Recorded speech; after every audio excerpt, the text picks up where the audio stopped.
Cool. Welcome everybody to Hump Day Hangouts. This is episode 332. You are in the right place. If you're not, don't know what to tell you. Hang tight. It's going to get interesting. We're going to go over some really good stuff here. We got a few announcements. We got a special guest joining us today. But first, want to say hello to everyone real quick. If you're watching live, give us a hello. Let us know how you're doing today. If you're checking out the replay, you can always leave a comment on YouTube. We do check those out and appreciate them. So first of all, let's just go around and say hello to everybody. Let's see, Chris, you're first on the list today. How you doing, man? Oh, that's good news. Yeah, I'm doing super good here. Super excited. Had a couple of very long nights this week.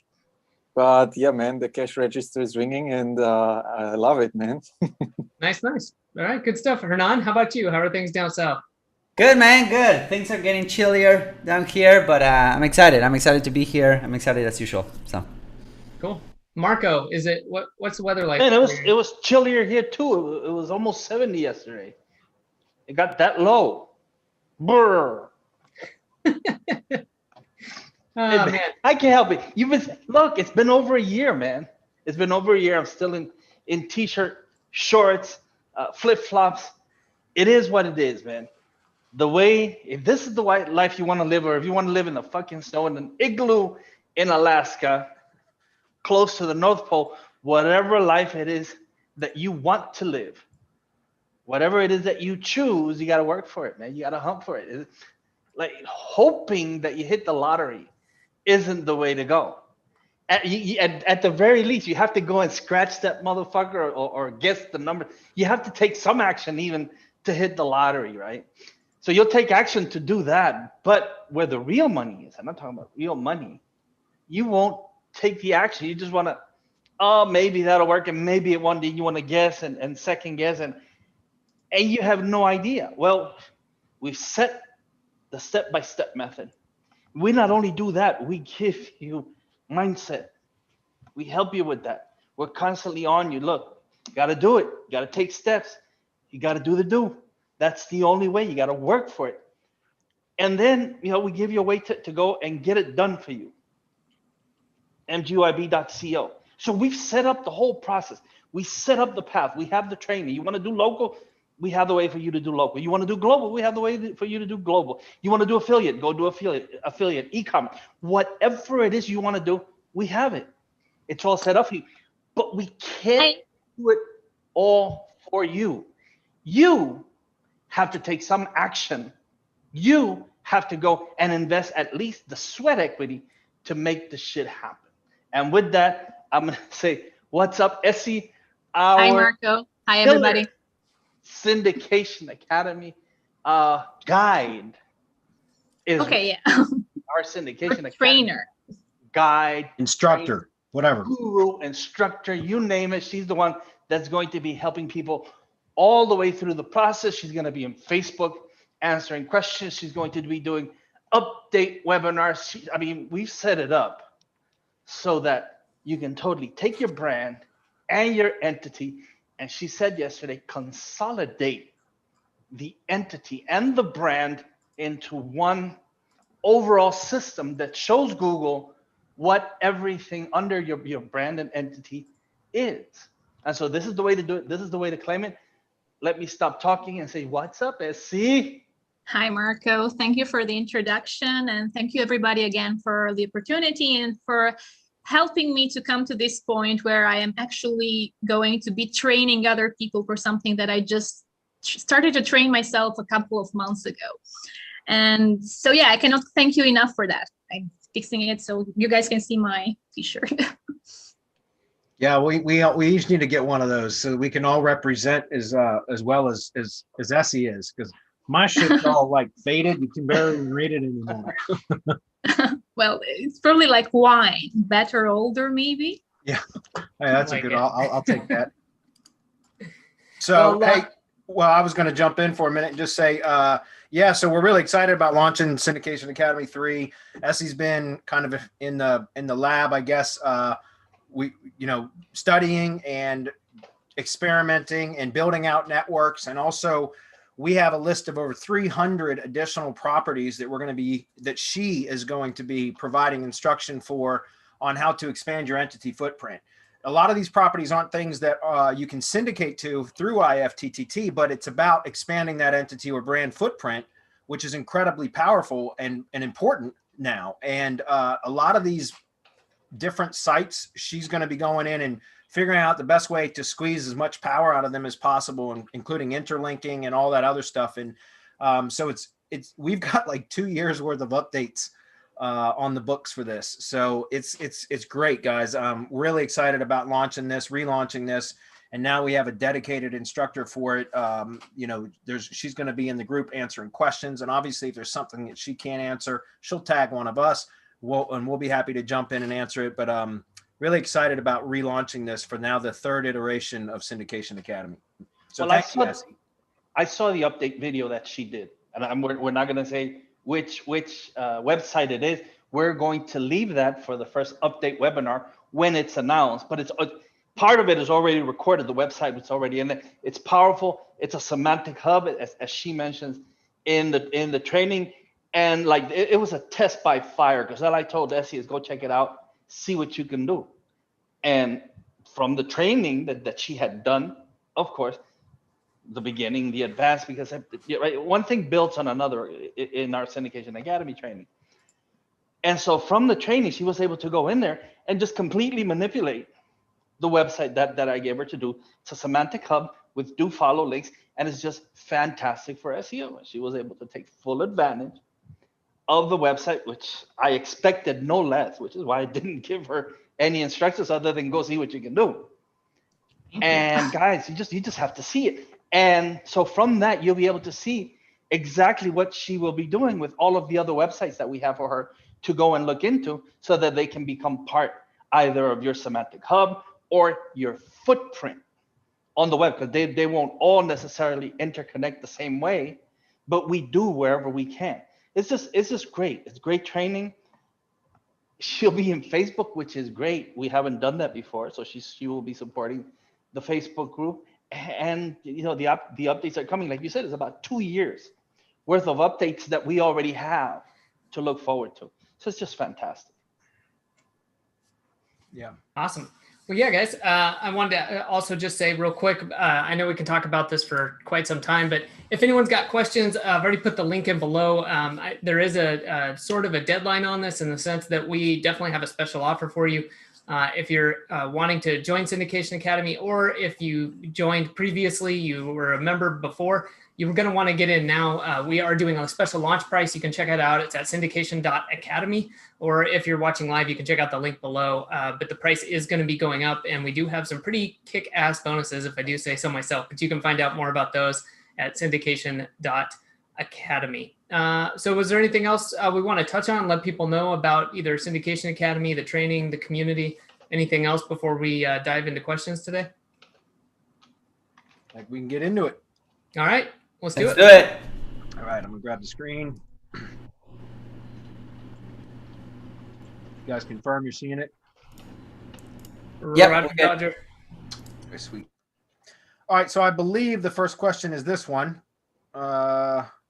So what do you recommend if, say, you have a vacation rental in Yosemite National Park where people come from all over the world? What city, county, state, country would you target in GMB location service area? That's a good question. I mean, if it's a vacation rental home, I mean, technically I would probably target the whole state. I mean, I don't know, because that's the thing. It would be a service area business is what you're asking about, but it has an actual address, right? So my question would be, you have a GMB set up for a vacation rental property with the address showing, or are you trying to set it up as a service area business? Because it's kind of a weird one. I would think that you would have, if you were running that vacation rental as a business, right, then it would have a GMB with a street address, which is like a storefront business, which doesn't necessarily warrant a service area. And if you don't have the street address published, then it would be a service area business, but that would be weird because you would have a vacation rental home that nobody could get driving directions to. So I don't know. Interesting. How would you target a vacation rental with GMB, Marco? Airbnb.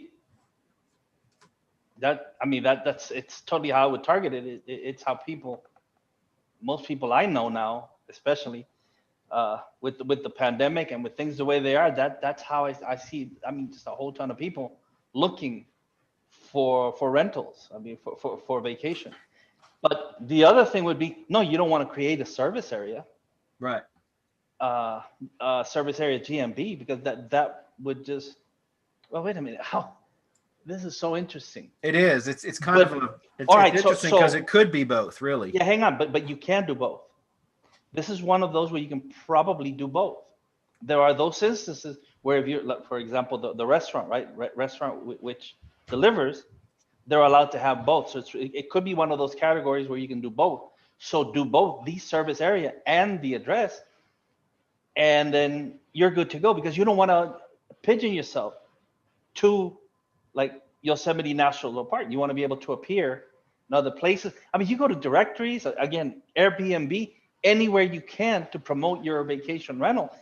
And I would venture to say that the Airbnb, even though I do have property in there, and I haven't really tested, that the algorithm works just the same. It works through activity, relevance, trust, and authority, right? And from reviews from people who have rented from you, because we get reviews of the place or the places that we rent. And like, I answer the reviews. Like if I get really funky people who leave my place a mess, I'll list it. These dirty motherfuckers, they fucked up my place. Not in those words, but yeah, I do. And so I think with all of that activity, relevance, trust, and authority, check and see what, this is going to have to be a test for me, man.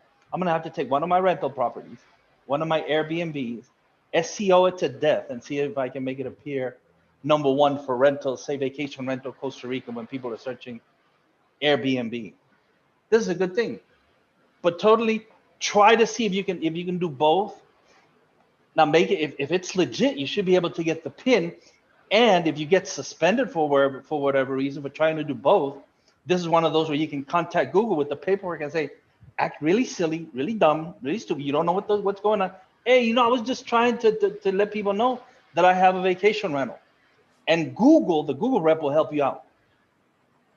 Yeah, I think this is really interesting. I'm curious what you guys think about this, because I immediately also started thinking Airbnb. And when you look on Airbnb, it doesn't tell you the address, right? For safety, They don't just give you the street address, but it is at least down to the city, town, something like that. So I'm wondering too, if he doesn't have his own standalone website, that's where he could do more of a broad-based, depending on what you're able to do at the GMB, that he creates a website for this rental that then targets the broader word of Yosemite rental, which I guarantee you is what people are looking for, like Yosemite area or something like that, where it's much more broad instead of one of the tiny little towns that's outside of the actual park.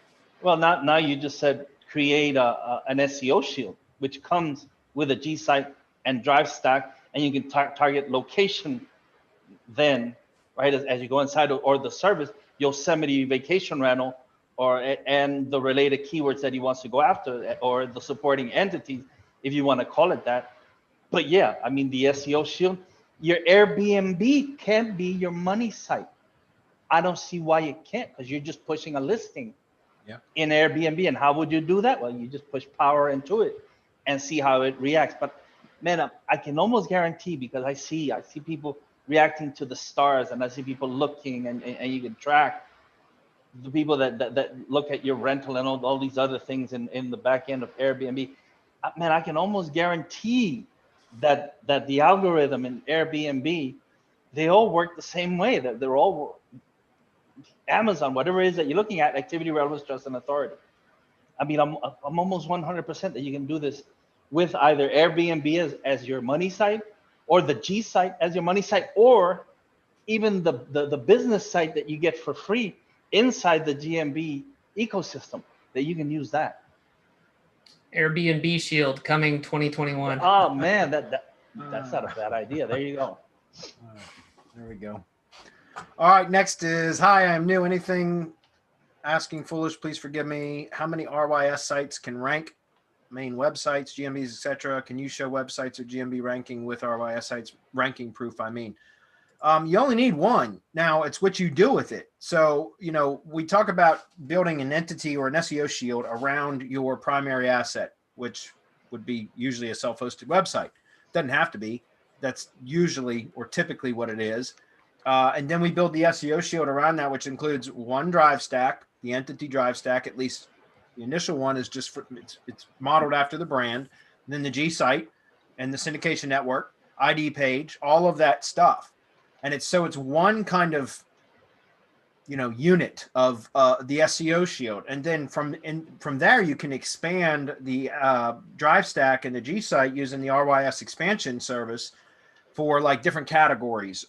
If for example, if you have different categories on the site and you're trying to target different products or different services or different locations or all of those, then you would just continually expand your GSite and your drive stack.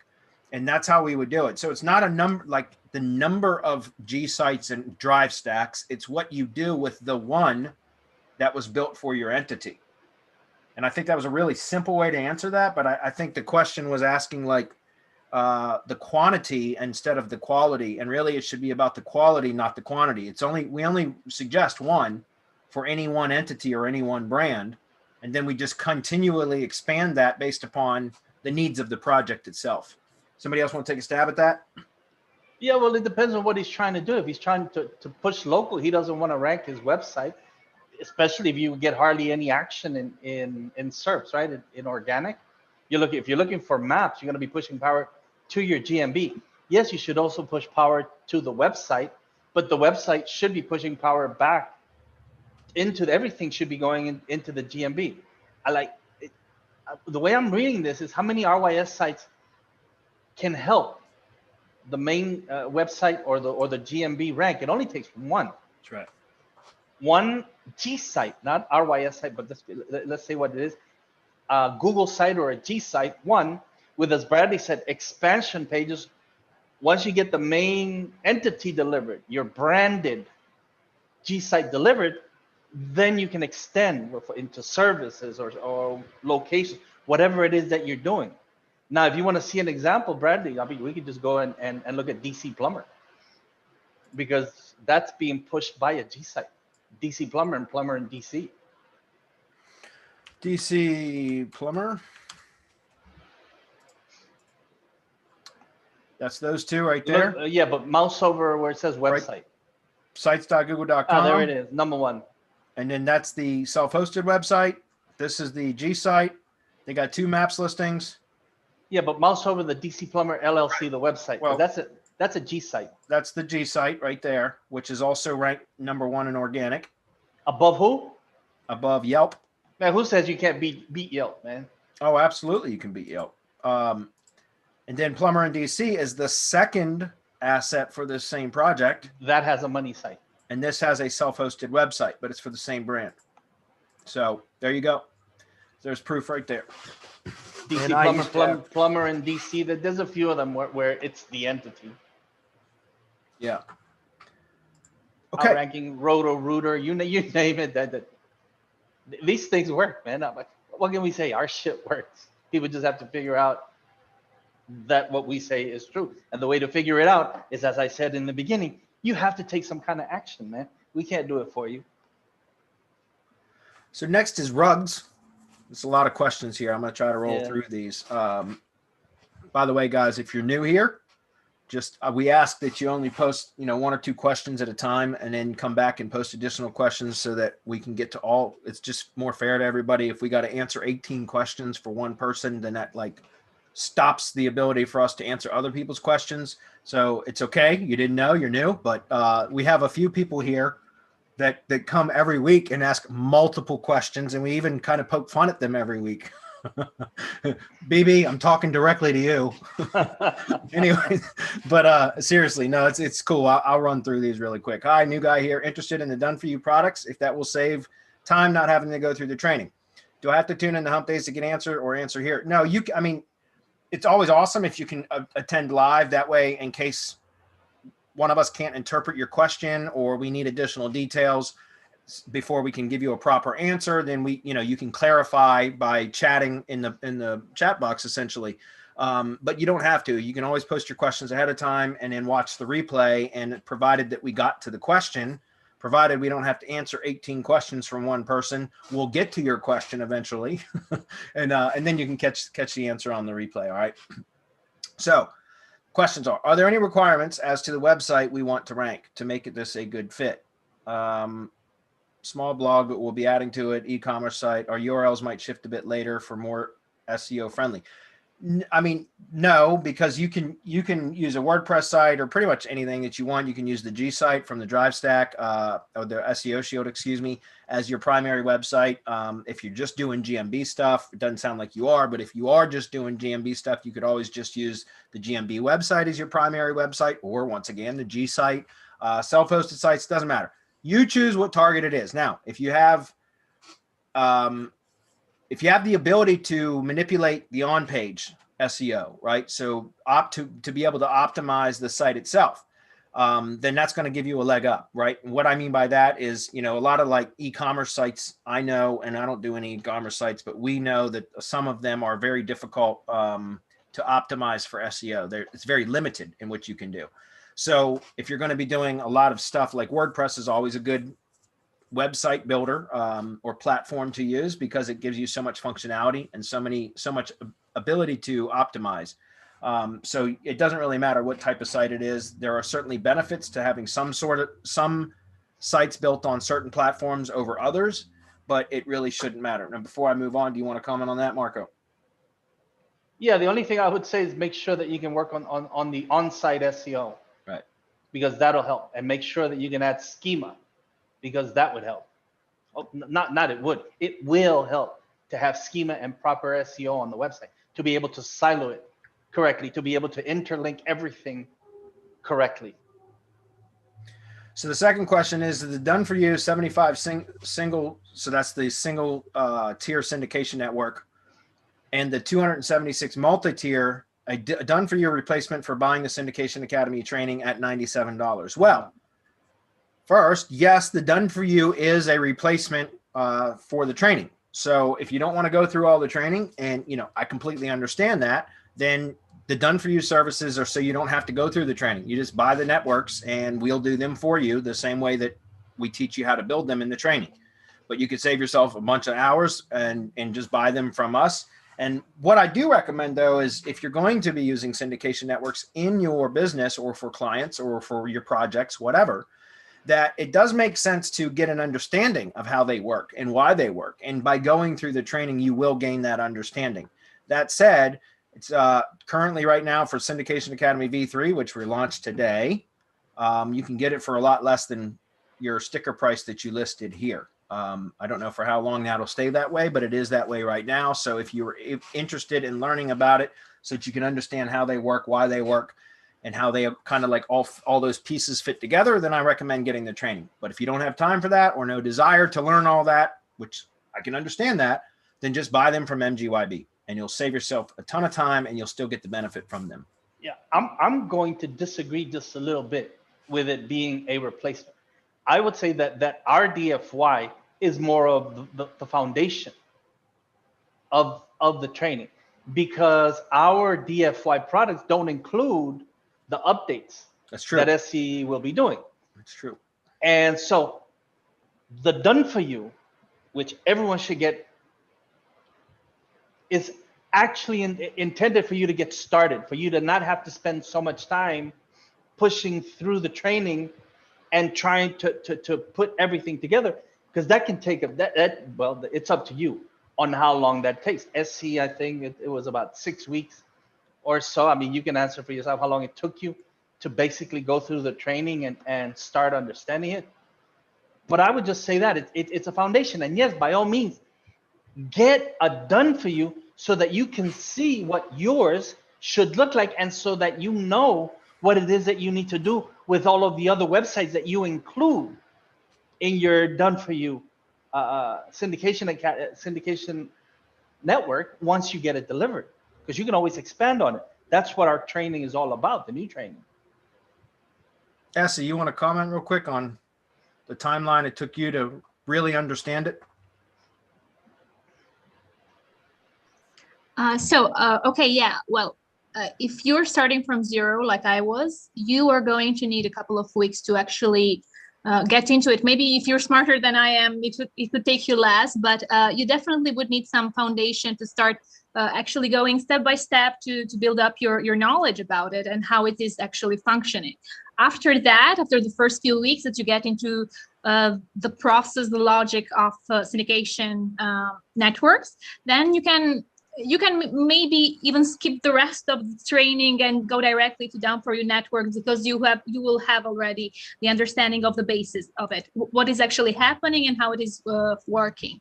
But I think I would agree with Marco on that.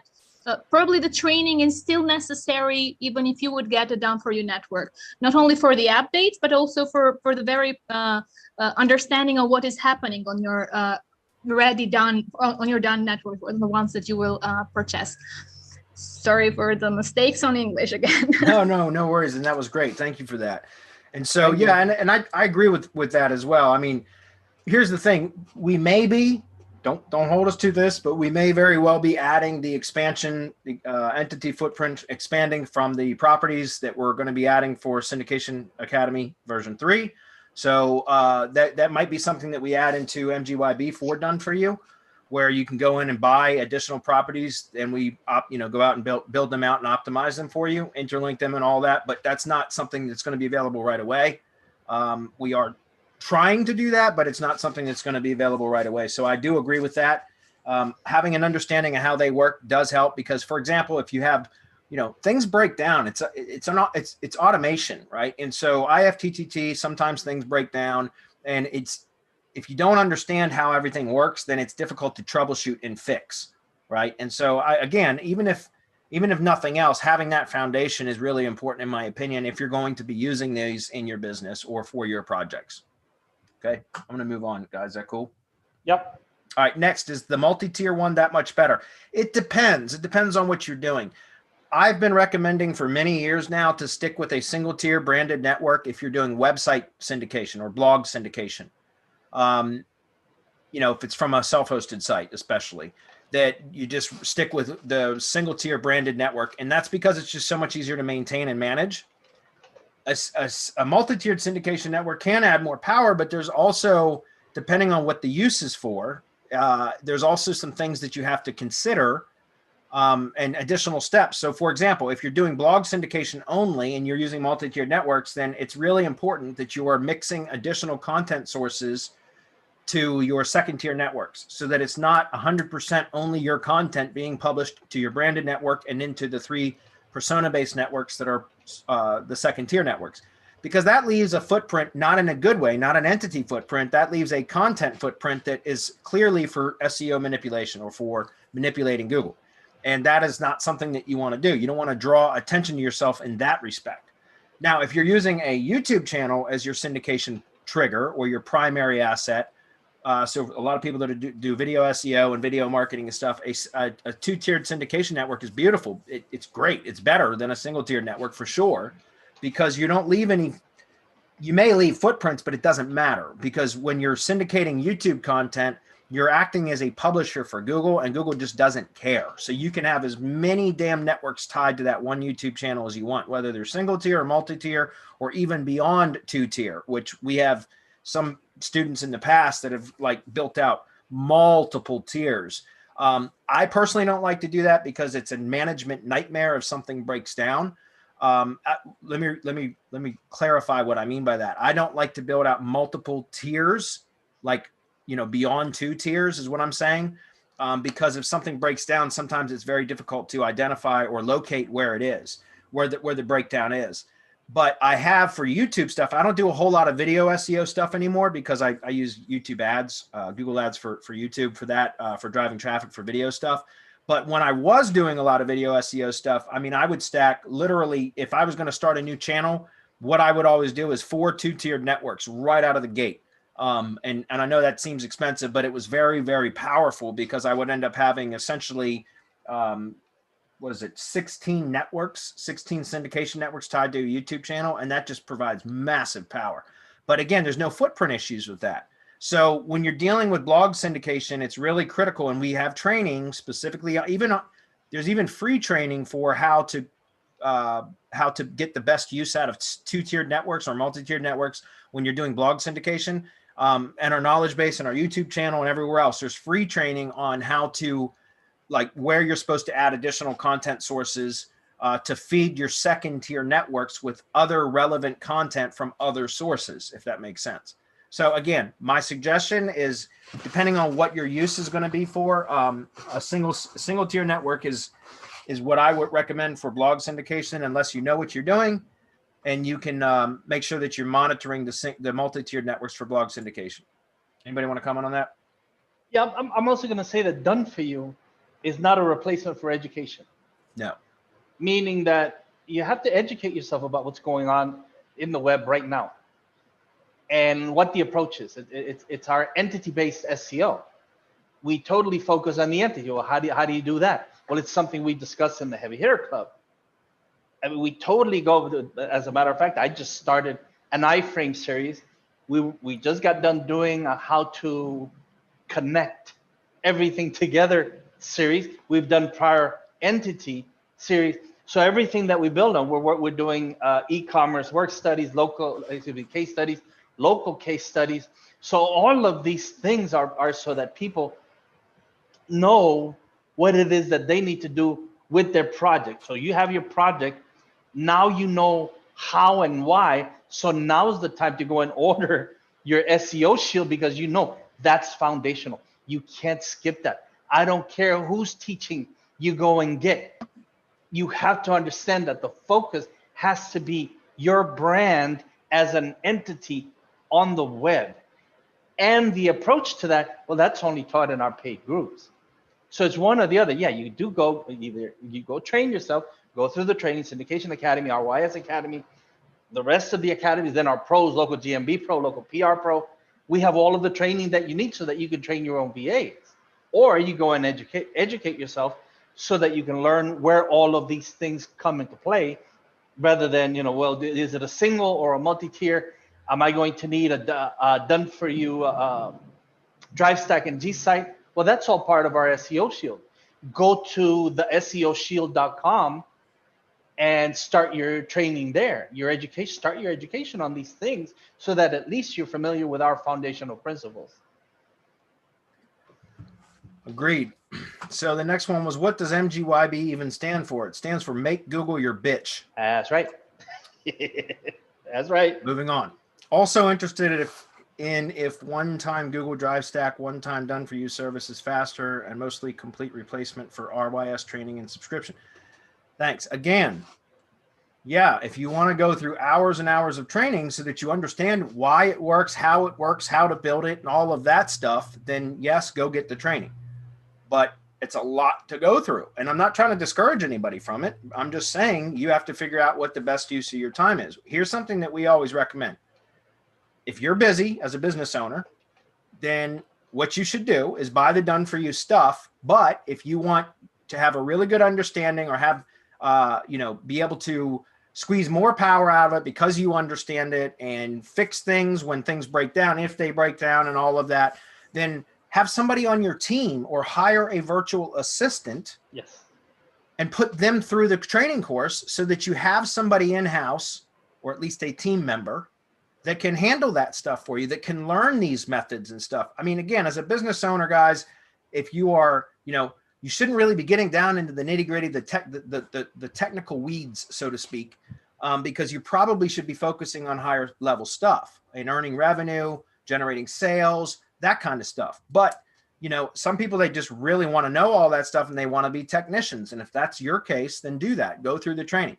But if you want to operate your business and do what business owners do and work on growing your business, then you should probably hire somebody or have somebody that you already, like an employee that you already have, or virtual assistant, or hire somebody and put them through the training so that now you have somebody in-house or on your team that can manage those kind of builds and things like that for you. Does that make sense? Anybody want to comment on that? Yeah, this is a fantastic question because it speaks to the way that we decided to go with our training, where in Semantic Mastery, the main focus is business building, how to keep your funnel full of clients, how to ABC, always be closing, always get in front of that next person to bring them in. Now, if you're doing that, who is going to have time for education and training? You don't. So what we set up is the heavy hitter club, so that either you, your partner, or someone that you hire to train can go into the heavy hitter club to apply the technical SEO side of the business, so that you can focus on what you do best. Or if you're the technical guy, then you should be the one focused on the technical aspect. Your partner should be the one focused on business growth, getting in front of those clients, selling whatever it is that you guys do. So it isn't just, okay, so what do I do here? And I forgot who it is that I'm talking to. Rugs. You can't do it all yourself, because you will become the cog in the wheel. You'll become the golem in the works. You are going, you have limited time. Yeah. You have very limited time, 24 hours in a day. You got to sleep, you got to eat, you got to spend time, family, friends, whatever, and work time. And if you decide to do it all yourself, you are going to run yourself to the ground in no time. All of us here have done it.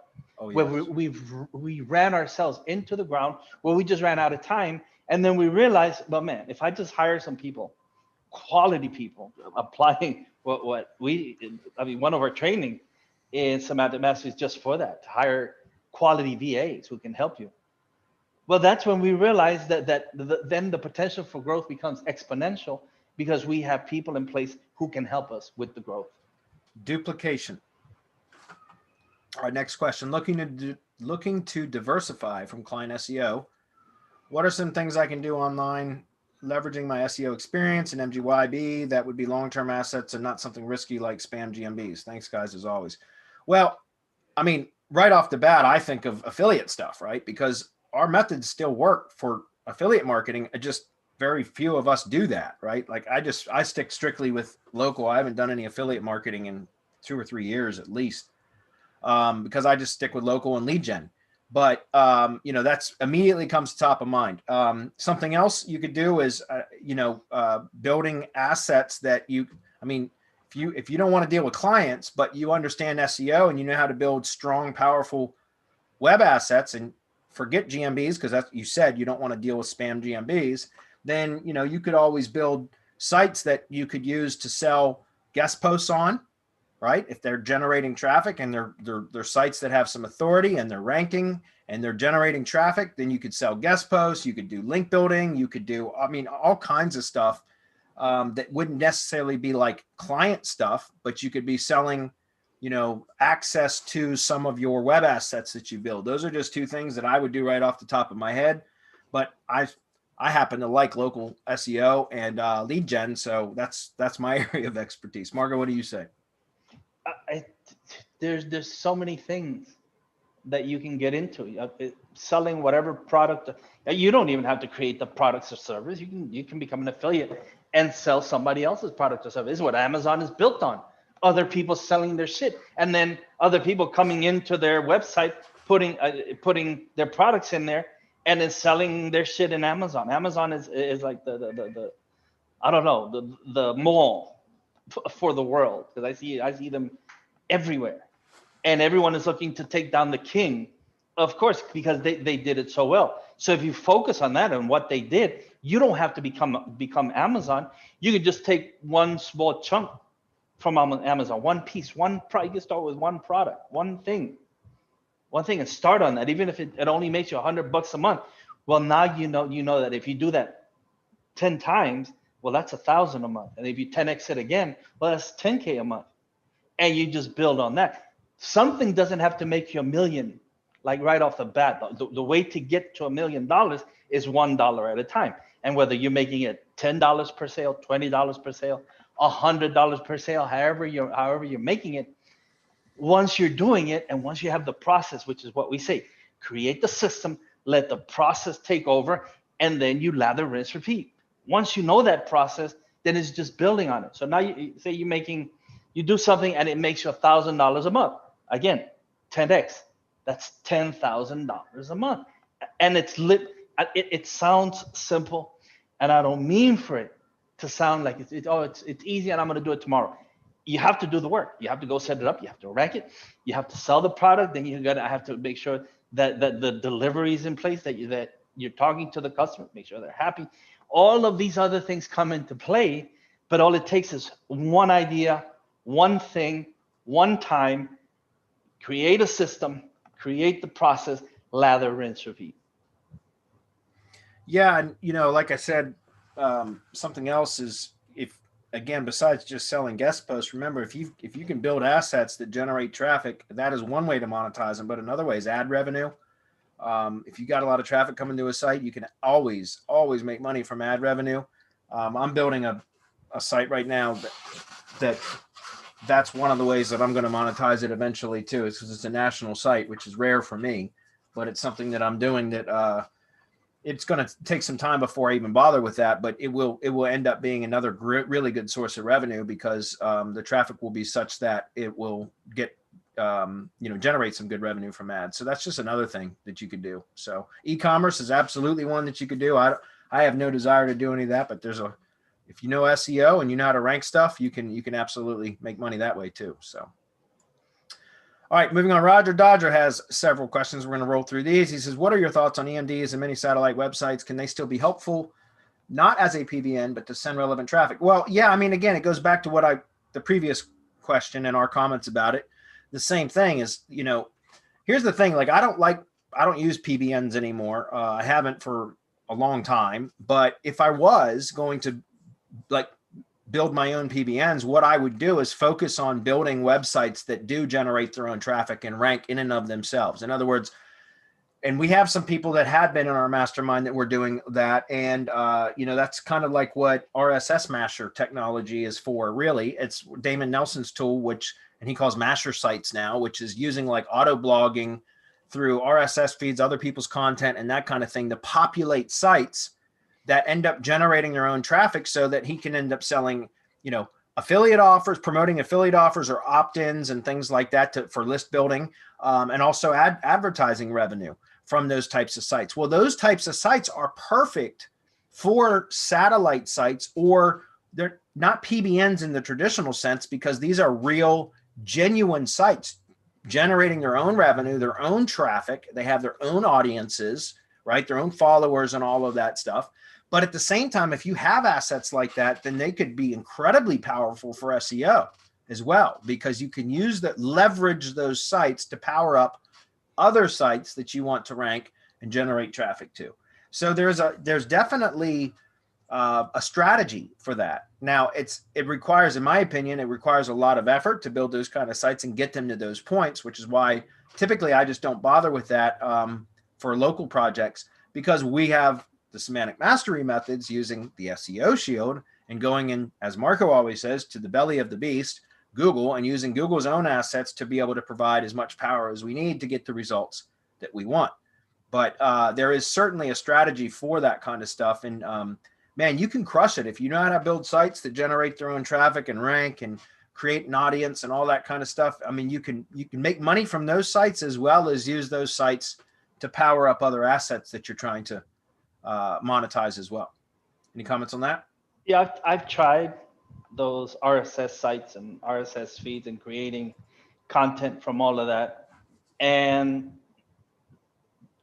from what I've seen, from all the testing, from having created literally thousands of drive stacks and GSites, both DFY for myself, for clients, for projects, for whatever, I haven't seen anything that pushes the power that GSites and drive stacks do. You see it because they rank, and they rank fairly easily. And sometimes with just putting it up, the drive stack and GSite. Sometimes it takes more work. Sometimes it takes expansion. That's why we created our expansion stacks and inner pages. But that's what I use. I mean, whatever use you can make of a PBN, of an expired domain, of whatever, GSite and drive stack. That's what I do. I mean, you can go ahead and try it and see how it works for you, how it can benefit you. But I'm going to say, just from doing it over and over again, and from all the success that people have with it, because we have people literally going into the most difficult niches and winning. It's not just battling. It's because I don't like second place. I like to win. but we have people winning. Talk in the Dallas-Fort Worth area, I can tell you right now, lawyer in the lawyer niche, we have several people who are in real estate. I mean, you name it. We have people literally in every niche that you can think of, and not only competing. We just got a great testimonial in our Facebook group, right? The Mastermind Facebook group from Greg Drebert, #1. We got another one from Landry Koch, who started out in HDHO, Humpday Hangouts, asking questions in here. And he ended up in the heavy hitter. He just told us lawyers in Canada, in a major city in Canada. And it's just on and on and on and on and on that we get all of these people telling us this shit works. And so if our shit works, why wouldn't we use our own shit for ourselves and for everything that we do? MGYB, make Google your bitch. Amen. All right. So is it good to have organization schema site-wide or just the homepage? If you read the best practices, it should be on the homepage or the about page. I always just put it on the homepage just to be clear, organization schema. But it says the homepage or the about page or the contact page, something like that. But it's technically not supposed to be site-wide. And for many years, or several years, I did it that way. But what happens if you put it site-wide, then if you're trying to mark up other pieces of content, like an article markup, for example, for a blog post or something like that, then if you have two different types of schema on that page that aren't connected properly, then it ends up ambiguating the main entity of the page.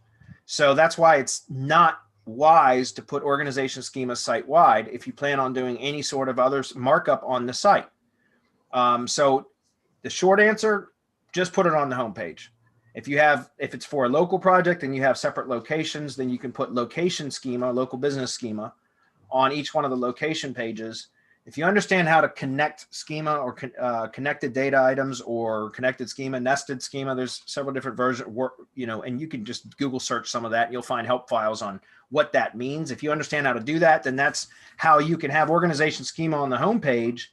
And then when you connect local business schema to like location pages or article schema for a blog post, for example, or something like that, then it will actually end up pulling or calling the organization schema into that markup for those interior pages or inner pages. But you have to understand how to connect those. And personally, I don't know how to do it like manually. I've used an app called schemaapp.com.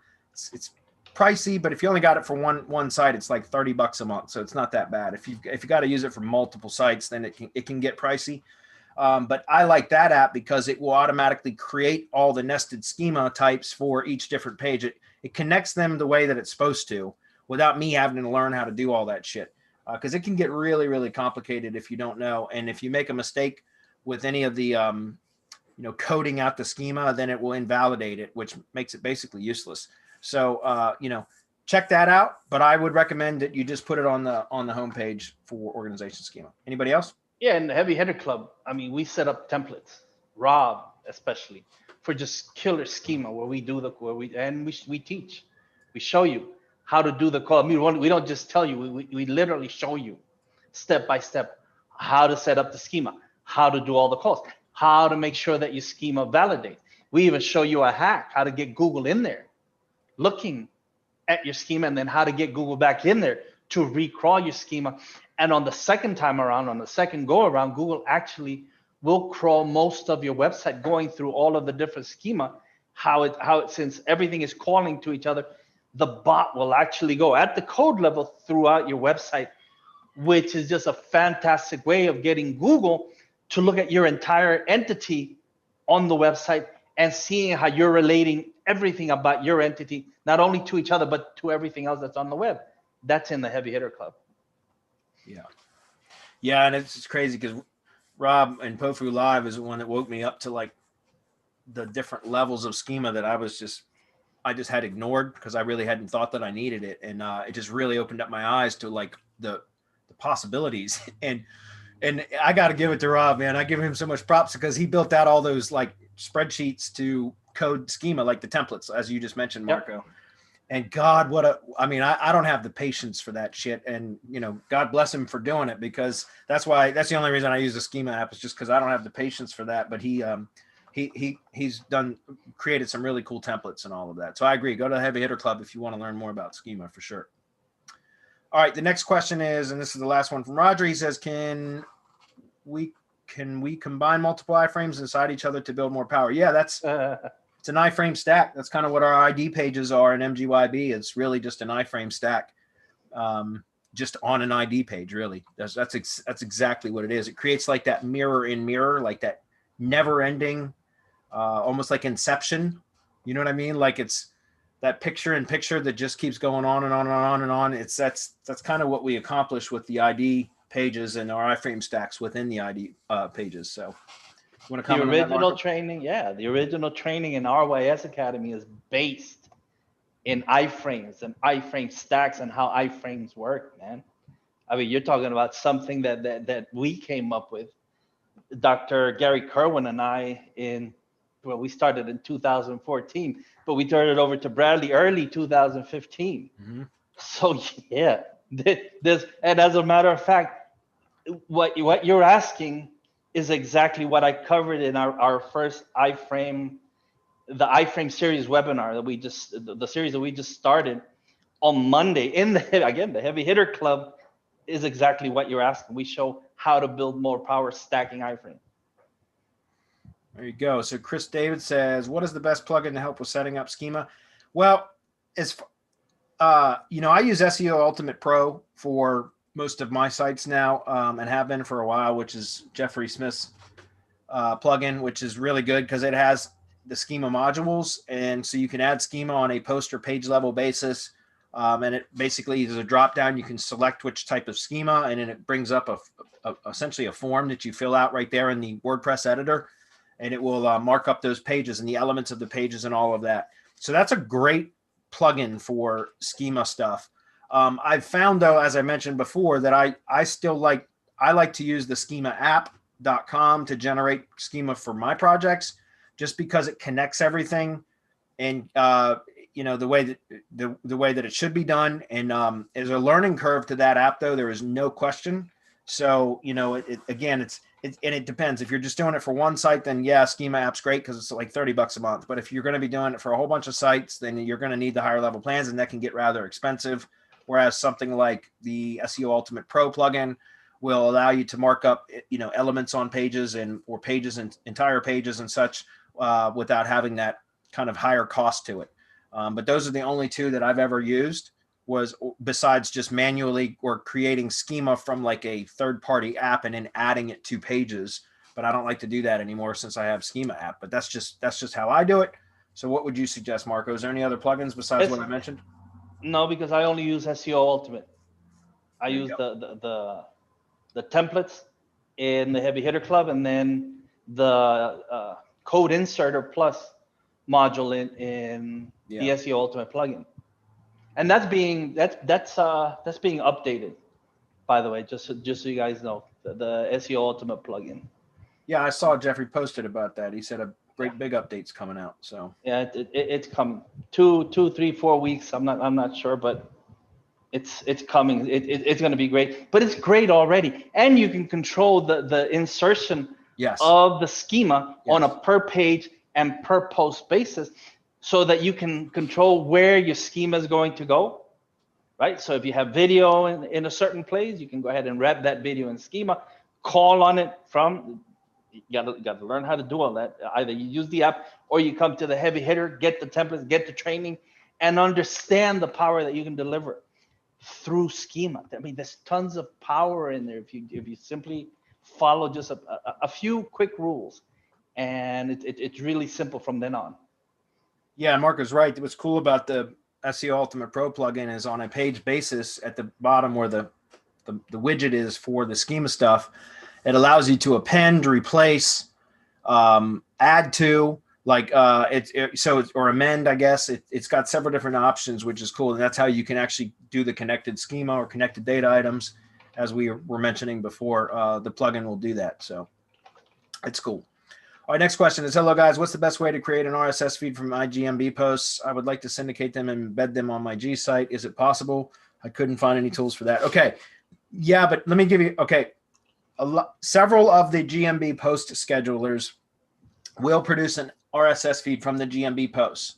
You have to, it's not something that you can do natively from Google that I'm aware of, but if you add your GMBs to a post scheduler that provides an RSS output as an option or a function or as a feature, I guess, of that particular post scheduler, then yes, you can do it. However, I've tested that across, I've used 2 different post schedulers for that, which I'm not using either one of those anymore. But I've tested doing the GMB post syndication from the GMB RSS feeds from those schedulers, and they're not good for syndicating. And the reason I say that is because there's no way to specify a title, a post title, and then the body of the post. So essentially the post title becomes the text in the GMB post.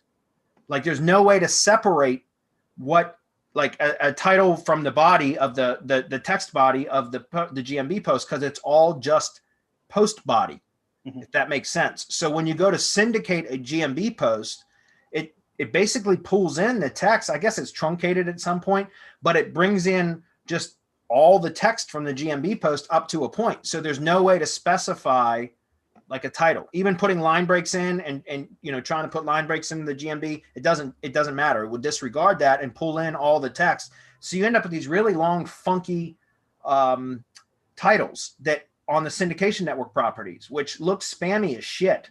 And so I stopped doing it because I realized that I was going to end up killing my syndication networks for spam. For spam, they'd get terminated for spam because of the way that they looked when they were syndicated. So I don't recommend that. As far as the post schedulers, you got to be careful with which post schedulers you're using. Some of them can cause problems. And I'm trying to stay away from those right now. We're doing things more manually, or if I'm using post schedulers now, I'm using like the social media app schedulers that only connect to the API, the Google My Business API for posting purposes. And that's it. Like it won't allow you to access any of the other details of the GMB. All it allows is posting and posting alone. And those are what I'm testing 2 right now. One's called fanbooster.com. I like it, but there's a monthly expense with it that I'm not crazy about. And there's some limitations to it. And then there's another one that I just started testing, which has an AppSumo deal right now that is actually really good. It's called Easy Clout. If you go to AppSumo and you look up Easy Clout, they have an AppSumo deal there right now. And that's actually a pretty good platform. And you can buy a lifetime account to that right now. And I've actually talked to their developer about, because they have limited plans. Like they don't have any agency plans for Easy Clout, but the developer told me, because I asked him explicitly, am I able to just get multiple plans if I want to run this as an agency? And he said, I don't see why there'd be any problem with that. So you might want to look into that. I don't know that produces an RSS feed from the GMBs, because I haven't looked, for the very reason that I just mentioned, is that those GMB posts from the RSS feeds, they just don't display properly when syndicated, if that makes sense. Any comments on that? No, that was cool. Okay, we're almost out of time, guys. We're going to run through a couple more if we can. Ruggs says, Gabriel says, thanks. You're welcome. Is content curation through RSS still viable, as it seems many blogs don't have RSS links? If so, do you really, I guess, use some workarounds or on other social listening tools to find trending content? How do you rely on curated content versus internally written? Do you have an up-to-date training on this? Yeah, it's the same train. I mean, yeah. It's Content Kingpin is our curation training. It's nothing's changed. I mean, in fact, in Content Kingpin, I talked about Feedly as a way to collect your RSS feeds and organize content that you want to use for curating. Well, my blogger to this day is using Feedly. Now they have Feedly Pro, which has an AI function called Leo that's built into it, which is freaking awesome, because once you put enough content into Feedly, and you tell it like, this is good content, this is good content, this isn't so good, you're training the bot, the AI, which they call Leo, and Leo will start to identify content for you and actually add it to your Feedly Pro account automatically. So, and again, you can even do that from sites that don't have RSS feeds with Feedly Pro. So again, Content Kingpin, just because it's older training doesn't mean that we have to redo it all just so that it's all nice and shiny and pretty. It's the same concepts. Nothing has changed, period. My bloggers we still use curated content for all of my clients, period. Any other comments? No. So, but yes, I mean, again, guys, yeah, it's getting harder to find RSS feeds from sites, but there are tools, like I said, like Feedly Pro, which you can just add the website URL and it will actually go pull in, especially if you have the pro account with the Leo AI function or feature, it will actually pull content in. Once it learns what content it is that you want, it'll start pulling that content in for you and populating they're called content boards in Feedly, but it's just a great way to organize content. Makes it super efficient to curate content. All right, BB, I'm sorry, buddy. We didn't get to yours today. There's a few other questions in here that we just didn't get to because it's 5 p.m. So thanks everybody for being here. Essie, thank you for joining us today, even though you didn't get much of a chance to talk. Bye, everyone.